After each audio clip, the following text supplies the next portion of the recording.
Hello again. Hi.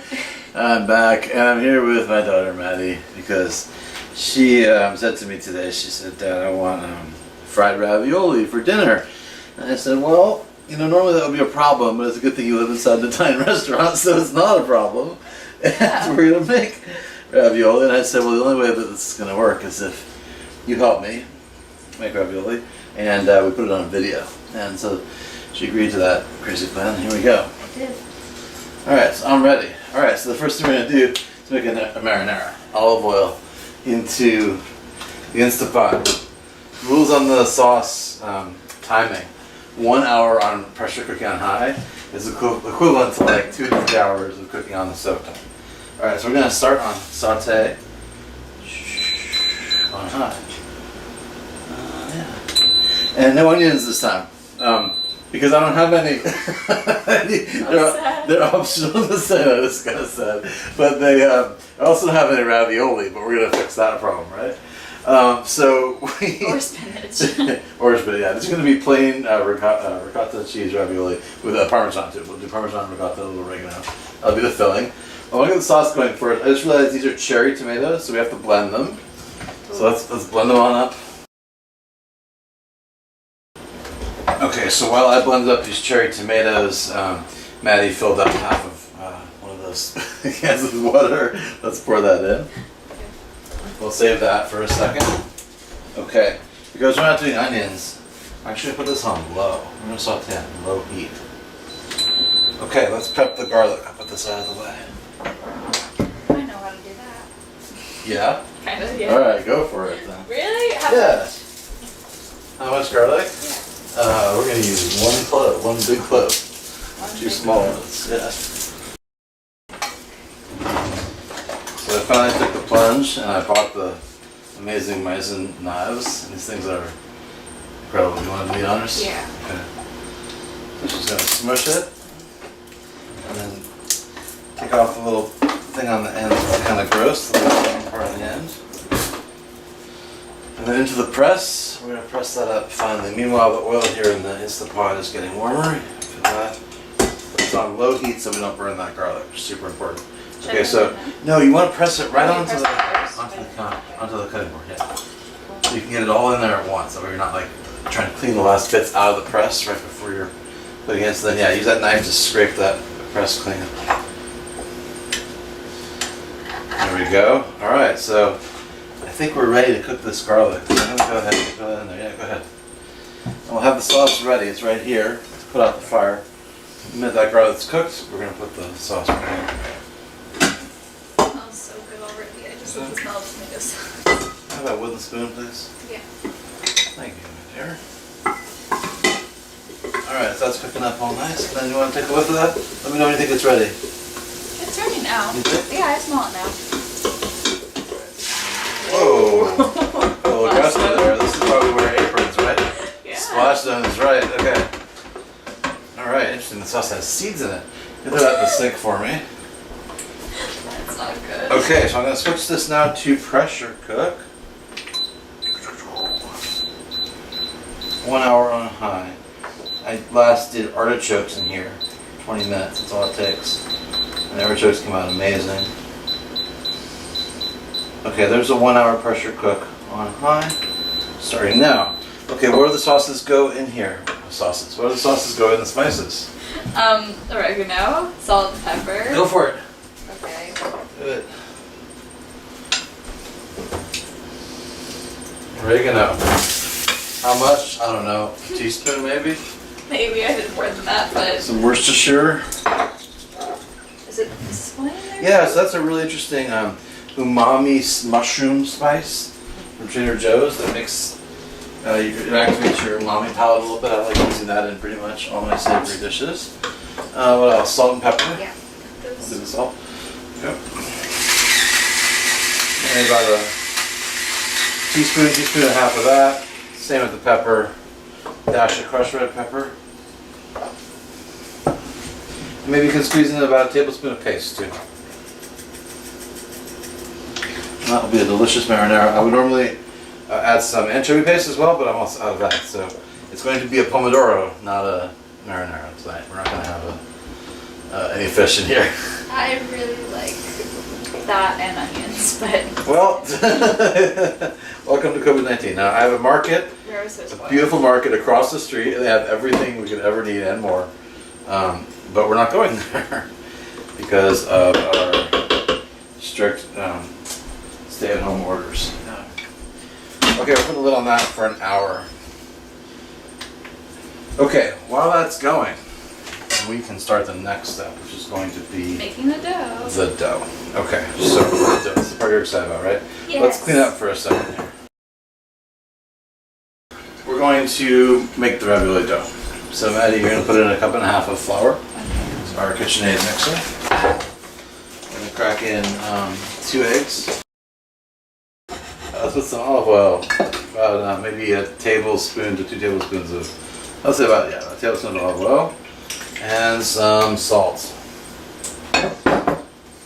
Okay, thank you. Yeah, salt that up. Let's put that in the KitchenAid mixer. So Maddie's flouring the cutting board right now while I'm getting the dough out of the KitchenAid. These are the perils of using bread flour, as I'm being reminded constantly by my daughter here, is that the dough is browner than usual, and also it's like it tended to crumble a lot. And I think the problem is like if I add enough moisture to make it stick, it gets too sticky. And then if I don't add enough moisture, it crumbles. So it's this like catch-22 we're in here. Bread flour, So I hope it's the bread flour catch-22. And Maddie knows this because she's been working. This is from the 50-pound yeah. bag we bought from Central Milling. So Maddie's making bread, but she's also making a lot of other things. And they're all turning out, a little differently with this flour. But what can you do, again? COVID-19. Okay, so we're going to roll this out with a Voss bottle. If you have a rolling pin, that'd be good too. Yeah, rolling pins are nice. Luxury. Okay, so we made a bunch of changes to the setup here.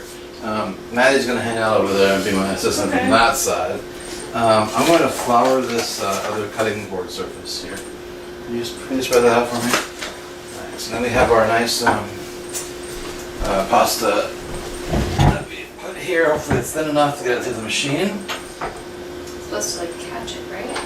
Yep, I'm going to feed it right through here. Wait, it's supposed to come from this side. And I start this on one of the looser settings. So it's just, you take it one setting at a time. This is one of the looser ones. What setting is this? This is 5. It's like halfway up. Let that go. Kind of takes 3 hands, so I'm glad Maddie's helping here because one hand I'm turning the crank, another one I'm feeding the pasta through. And Maddie is taking the finished product, the thinner pasta, and she's gently spreading it out on the cutting board there. Trying to. So we continue this process.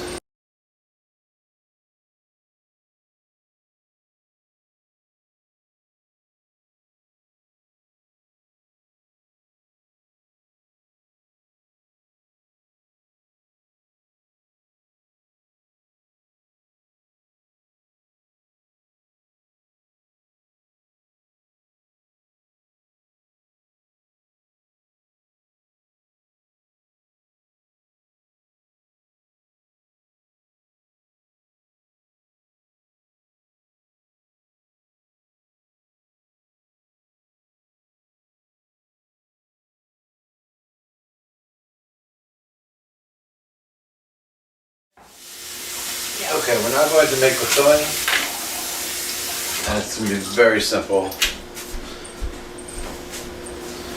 It's going to be ricotta, which is, I think this is whole milk. Part skin. Part skim? Yeah. Okay. Either way is fine. Whole milk will be a little richer. I think we're going to want to squeeze some of the water out of that cheese because it's a little bit liquidy, and we don't want our ravioli to be too liquidy. We like what's going in to be pretty much dry. So I'm going to take this strainer, put the cheese in here. I'm going to try to press some of the water out of it without pressing the cheese through. We could also just let it sit for a couple minutes. In the meantime, you can grate this Parmesan right on top of here if you like. Let's see if we got any water out of this. A little bit, not much.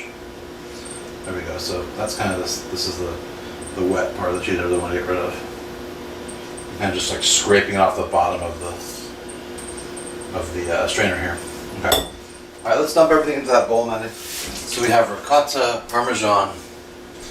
Let's add some black pepper, some sea salt, and some oregano. And that's it.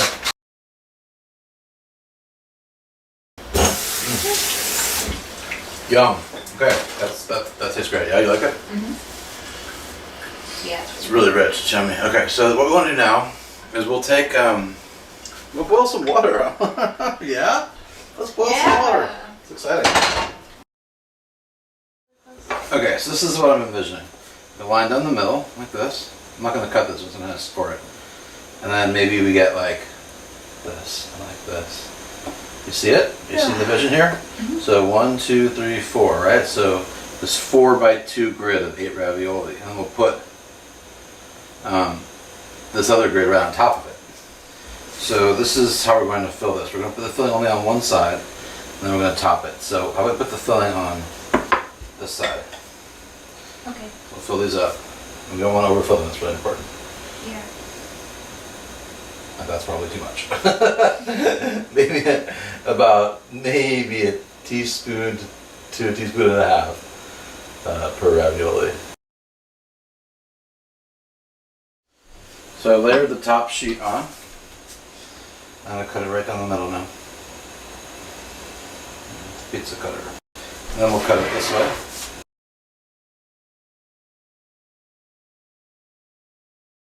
And what you want to do is press down around them like this. Get the filling in the center. If this happens, it's not good. You don't want this to happen when the filling comes out. You want to get that filling in the middle. So you push down the sides, and then what we're going to do is we're going to finish it with a fork.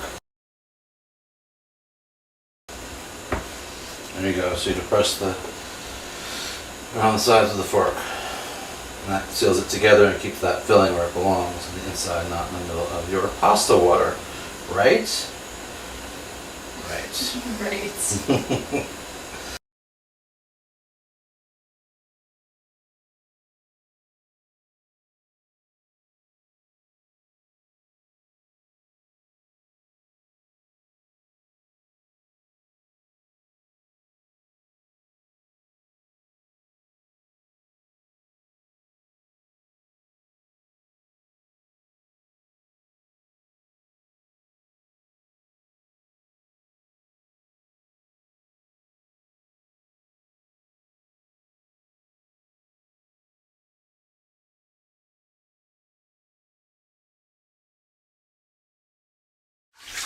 So Maddie is frying up some ravioli.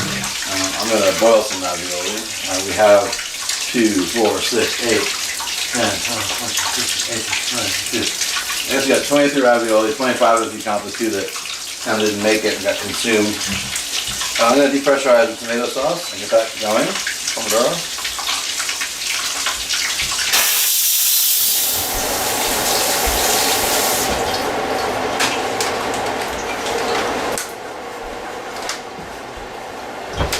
There it is, ravioli al pomodoro. All right, nice work, Manny. You want to try it? Should we try it? Yeah. Let's try it. Here you go. You can see it. There you go. Yeah. There it is. You want ravioli for dinner? You get ravioli for dinner. Really hot. Eventually. Yeah, it's pretty hot.